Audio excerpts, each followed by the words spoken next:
जय श्री कृष्ण दोस्तों। आप सभी का मेरे चैनल में स्वागत है। आज की वीडियो में हम लोग जानेंगे, देखिए खरमास शुरू होने वाली है और खरमास के समय हमें कौन से कार्य करने चाहिए और कौन से कार्य नहीं करने चाहिए। अगर कोई व्रत आप शुरू करना चाहते हैं तो वो कर सकते हैं या नहीं, व्रत का उद्यापन करना चाहते हैं वो कर सकते हैं या नहीं, सारी चीजें आज की वीडियो में हम लोग जानेंगे।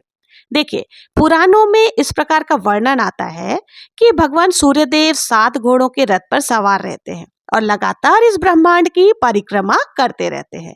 इसी प्रकार से निरंतर इस ब्रह्मांड में दिन और रात का क्रम चलता रहता है और कहीं पर भी भगवान सूर्यदेव को रुकने की इजाजत नहीं है। लेकिन रथ में जो घोड़े जुते हुए होते हैं वो थक जाते हैं, तो ऐसा कहा जाता है कि भगवान सूर्यदेव उन्हें जल पिलाने के लिए एक तालाब पर लेकर जाते हैं। इसके बाद अपने घोड़ों की हालत देखकर उनके मन द्रवित हो जाता है, लेकिन रुक तो वो फिर भी नहीं सकते हैं, क्योंकि इस धरती का जो ब्रह्मांड का क्रम है वो सूर्यदेव के रुकते ही रुक जाएगा। ऐसे में तालाब के किनारे 2 खर होते हैं, मतलब खर किसे कहा जाता है? गधे को।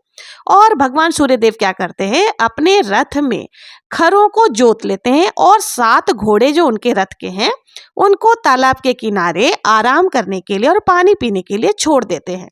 अब क्योंकि गधों की गति जो होती है वह बहुत ही धीमी होती है, घोड़ी की तरह तो वो चल नहीं सकते, इसलिए सूर्यदेव की रफ्तार भी धीमी पड़ जाती है।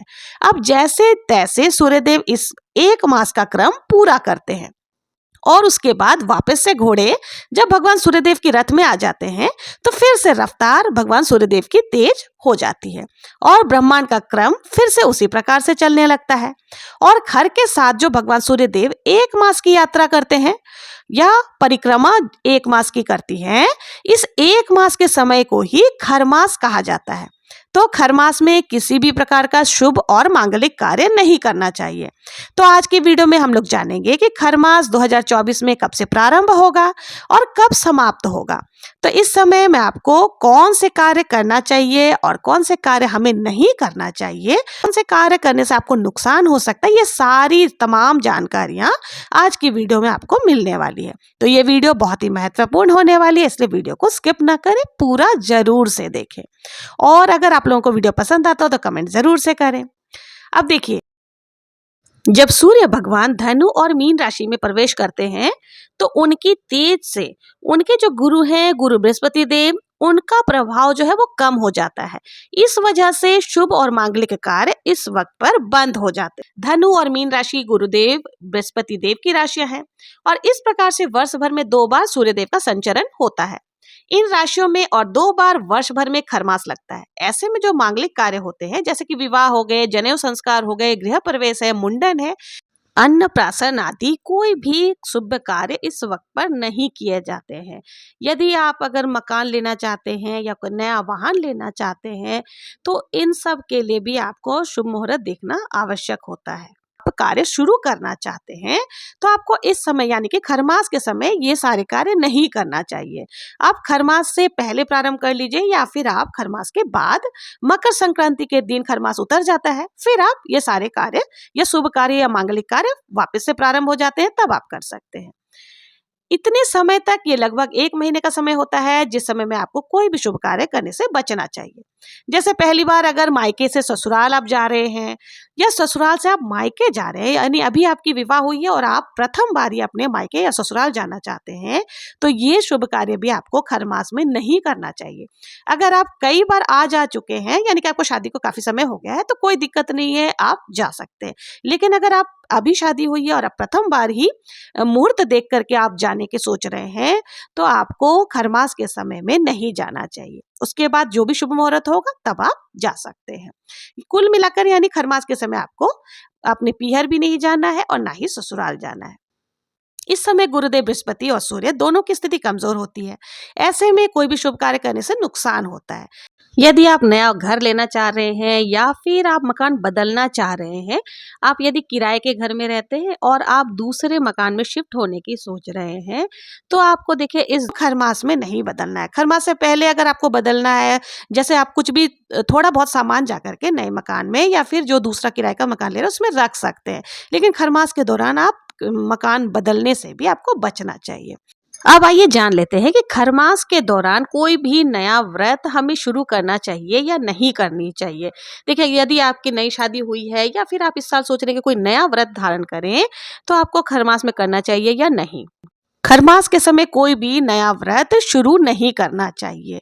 मतलब पहले से जो व्रत आप करते आ रहे हैं, उसको उसी प्रकार से आपको करते रहना है, लेकिन नया व्रत अगर आप शुरू करना चाहते हैं, तो इस समय नहीं करना चाहिए। कोई व्रत कर रहे हैं और आप उसका उद्यापन आपको करना है, व्रत पूरा हो गया है, तो आप उद्यापन कर सकते हैं, कोई दिक्कत नहीं है। जैसे अघन मास का जो गुरुवार का व्रत होता है, उस व्रत का उद्यापन इसी समय किया जाएगा, तो आप बिल्कुल कर सकते हैं, इसमें कोई दिक्कत नहीं है।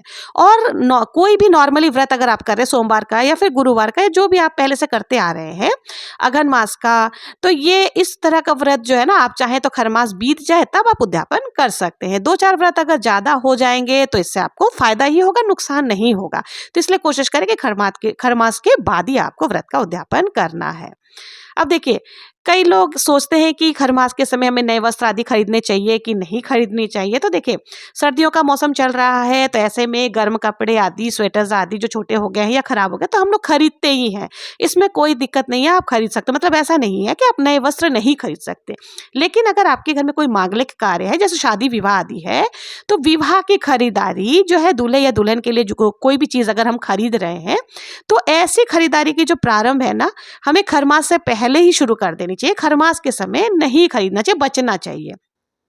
अपने पहले से अगर खरीदारी प्रारंभ कर दी है तो कोई दिक्कत नहीं है, आप खरीदारी कर सकते हैं। नॉर्मली खरीदारी हम जैसे करते हैं वैसा आप कर सकते हैं। नॉर्मल कुछ भी खरीदने के लिए कोई मनाही नहीं है। लेकिन जिस जोड़े का विवाह हो रहा है, उनके लिए अगर आप खरीदारी कर रहे हैं, तो खरमास के समय कोशिश करें कि ना करें। अब ऐसा है कि कई लोग पूछते हैं कि सौभाग्यवती महिलाएं क्या इस समय सुहाग की सामग्री खरीद सकती हैं, जैसे सिंदूर खरीदना, बिंदी खरीदना, चूड़ियां आदि, ये सब चीजें खरीदे या ना खरीदे, कई लोगों के मन में ऐसा प्रश्न होता है। तो सौभाग्यवती महिलाओं के लिए सुहाग की सामग्री सबसे ज्यादा शुभ होती है और सबसे ज्यादा जरूरी होती है। तो आप लोगों को पता ही है कि जो खरमास का महीना होता है वो 1 महीने के लिए लगने वाला है। तो थोड़ी बहुत चीजें प्रयोग कर लीजिए, और जो भी आप है अगर चाहे तो खरमास से पहले ही खरीद लें। कई लोगों के मन में ऐसा आ रहा होगा कि खरमास के दौरान हमें नई प्रॉपर्टी, नए वाहन आदि खरीदना चाहिए या नहीं खरीदना चाहिए।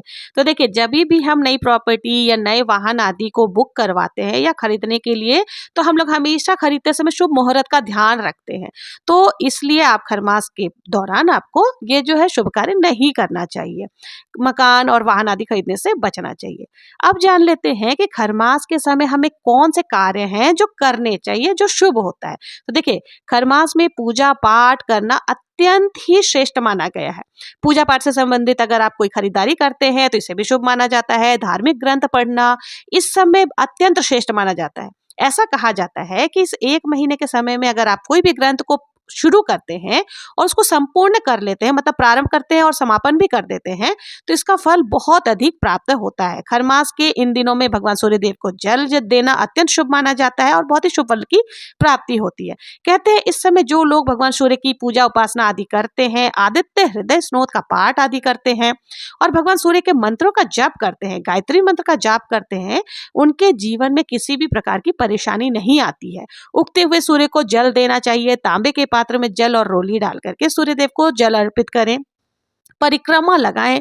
भगवान सूर्य देव के किसी भी मंत्र का जप पाठ आप कर सकते हैं, और आप चाहे तो 108 बार जप कर सकते हैं। आप अपनी इच्छा अनुसार जितना आपके पास समय है उस हिसाब से आप सूर्य देव की पूजा करें। 11 या 21 बार भी आप इन मंत्रों का जाप कर सकते हैं। इसके अलावा खरमास में बृहस्पति देव जी की पूजा की जाती है। भगवान बृहस्पति देव जी की पूजा से बृहस्पति मजबूत होते हैं।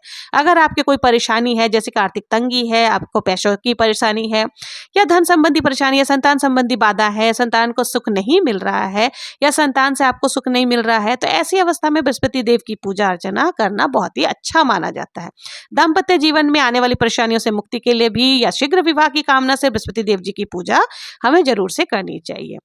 और देखिए, कोई भी व्रत आदि जो भी आप पहले से करते आ रहे हैं वो आपको उसी प्रकार से करते रहना है, कोई दिक्कत नहीं है। बस आपको केले के पौधे में जो है हल्दी मिश्रित जल आप जरूर से इस समय चढ़ाएं, माने कि खरमास के समय में तुलसी जी की पूजा आप निरंतर करें, और आप चाहें तो विष्णु सहस्त्र नाम का पाठ आदि कर सकते हैं।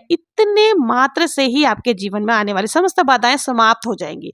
आप जानते ही हैं खरमास का प्रारंभ कब हो रहा है और समापन कब हो रहा है। तो देखिए, खरमास का प्रारंभ 15 दिसंबर को हो रहा है और खरमास का समापन जो है वो 14 जनवरी 2025 को, यानी कि 15 दिसंबर से लेके 14 जनवरी तक खरमास का जो समय है वो रहने वाला है।